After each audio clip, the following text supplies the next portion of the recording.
as a quarterback for Ohio State?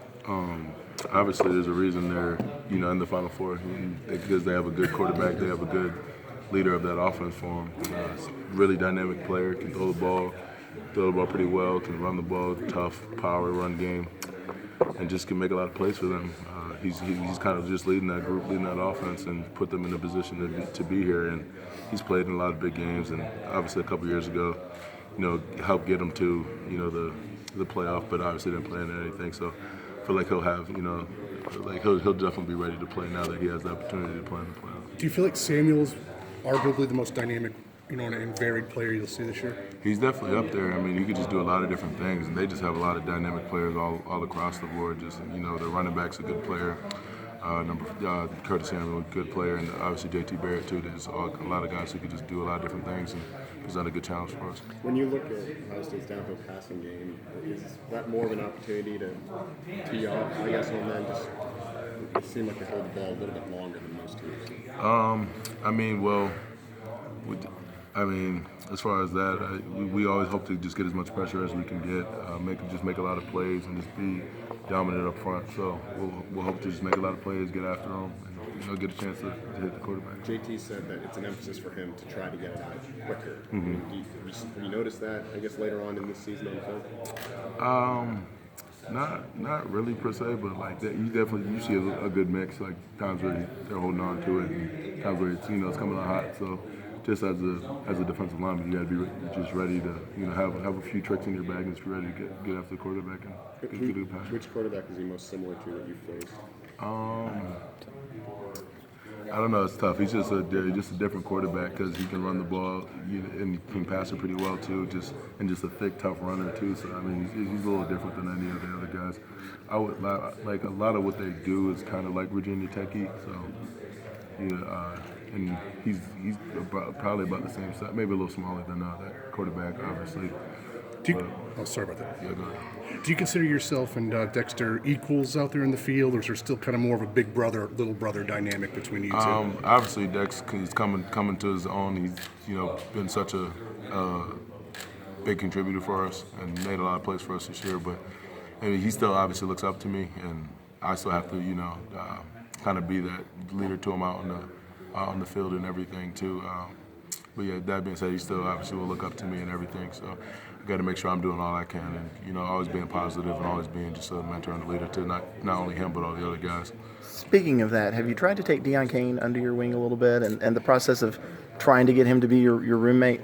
Me and Deion, that was always my boy. Me and him were always friends and everything too. So obviously, he didn't have the opportunity to play in the playoff last year, and just me and him got close this year, and he's such a good kid and everything like that, and I like him a lot, and so really hasn't having to be much taking under the wing because there's really not much I had to do. He obviously learned his lesson, and he's a great kid overall, So. But how does that help both of you with him being your roommate out here?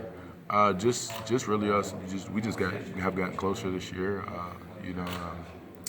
and we just have just a tighter bond between us. How was different as a person than he was 12 months ago? He just made a mistake. I wouldn't say he was ever a bad person or anything. Great kid. There's a reason why we recruited him here. He's the right kind of guy that we want. But obviously, just made a mistake, and he understands the magnitude of this decision he made last year and having to sit out and watch at home while we're all in the playoff and in the national championship. No one wants to do that, especially when you play all year and everything. But like I said, I wouldn't say he's a bad kid or anything. He also got himself booted from the Miami game earlier in the year. It was to the point where the coaches sat him down for spring ball. Did you see him refocus, I guess, on trying to do the right thing? Well, yeah, like I said, he just understood that, now it was kind of like a reality check. He just kind of understands now that, it's bigger than just him. He's got teammates, and he's we're his family, so he doesn't want to, let anyone down, and obviously wants to be able to contribute and help as much as possible. Christian, what do you recall about your recruitment with Ohio State? They were actually, one of my top 3 schools. I went down all the way to the very end with them. Took an official visit late there. They were actually my last official visit, and they were really school I was looking at hard to go to and everything, and built a good relationship with Coach Johnson, their defensive line coach, and everything. Good guy, And actually, my family thought I was going to go there and everything, but kind of tricked them the last minute and told them I was coming to Clemson. It's not often Urban Meyer hears no Right. on the recruiting trail. What's that like to do that?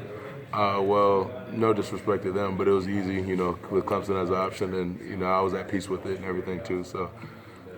Do you get a sense this means more to Dion because he didn't play last year? He doesn't really come out, I don't think, and really say that, but do you get a sense it does because he missed out last year? I feel like it may. I mean, obviously he wants to be able to contribute and just help the team as much as possible, and just do his job and just compete. I know he's a competitor and everything, loves being out there on the field. So when he's out there, he'll give it his all. You have taken a step forward this year as kind of being one of the out front guys for this defense. When you watch a lot of promos, it's Deshaun or it's Ben or it's Big Lows. But are you ready to step into that role as kind of the face of the program heading into next year? Yeah, and I feel like definitely I'll be in a good spot because just being able to sit back and kind of watch it more so, see all the other guys, who come before me, they've set such a good example. We're such good leaders and everything too. So I feel like I'll have good prep and just, even like the steps I've taken, since I've gotten here, I'll just work my way up right into it. So yeah, it'll be a pretty easy thing to do, I feel like. And like I said, just the guys, just does such a great job leading it and being an example. And with your personality, do you embrace that? Yeah, definitely. I mean, and I'm obviously honored to, that people think so much of me to even have the chance to be in that position too. Like to be by my teammates and my coaches to have so much trust in me to really be the face of the defense and represent the program. What was it about Clemson that drew you in, that you knew this was the place for you? It was really an easy decision. I knew just coming into college, there's 3 or 4 things I wanted the most. I wanted to grow spiritually, academically, and socially, and obviously athletically. And I feel like Clemson will give me the best opportunity of all the other schools, to do that. And it was really easy, just sense of community, and just the gut feeling you get. And a lot of I went to prep school before this, and that was like one of the best experiences. Suffolk Academy, that's my shout out. That was one of the best experiences of my life, and the gut feeling I got when I went there, I got that here at Clemson. So I just knew it was an easy choice, and Clemson's been everything I could have asked for and more. So. Christian, what kind of a leader is Ben? And hearing that Coach V will sometimes sort of like channel some energy toward Ben so he can sort of shoot it at the players. Definitely. Yeah, you kind of see they definitely give that same intense energy and same vibe and everything. Ben's not afraid to be a tough, hard, in-your-face leader. He's not afraid to be the bad guy, but you need that. You need that guy on every team, and a guy that will hold you accountable and just kind of takes on the personality of the coaches. But it's good because you're hearing it from a player. You can only hear so much from a coach before it's all right. They don't really know because they're not playing, obviously. So it's good when you get the player's perspective and someone like that who's been such a leader for us who can do Christian, I guess there's a school of thought almost that you might be involved in the head-to-head battle that can determine the game, at least from an Ohio State perspective, with their right tackle, who's struggled at times this year. I'm wondering what you've seen with him on film, and do you kind of look at some of the sack numbers that they've had this year, and you have multiple All-Americans on your defensive line, look like, hey, we have a pretty good edge here? Well, I mean, I think their right tackle's a pretty good player. He's just really tall, really big, long, and everything, and he just does a lot of different things. And across the board, they just have a really good offensive line and really tough in the trenches. So I mean, we're gonna have to be ready to play, and really contribute and do the best we can to win this game. Yeah, they might have given up a lot of sacks, but I'm sure they've been working hard. You have so much time to improve upon that and just find ways to do better, really, and not allow that to happen. So I mean, we're just gonna have to, as far as the trenches go, I know it's gonna be a tough battle. We're just gonna have to be ready to play. Ohio State had Joey Bosa for a few years, so they know what it's like to have a game-altering defensive end. They won a national title partly because of that. How much can a defensive end, if he's winning the head-to-head battle with the right tackle or with the tackle in general, change a game? It all starts in the trenches. So if anyone, whether it's whoever can do the better job of just dominating and doing their job to the best of their abilities, it can really change the game in such a big way. If he does a good job of just keeping me from what I got to do, then they'll have a better chance of being successful. And if I can keep him from doing his job, then we'll be in a good position to be successful. So I mean, it goes hand in hand.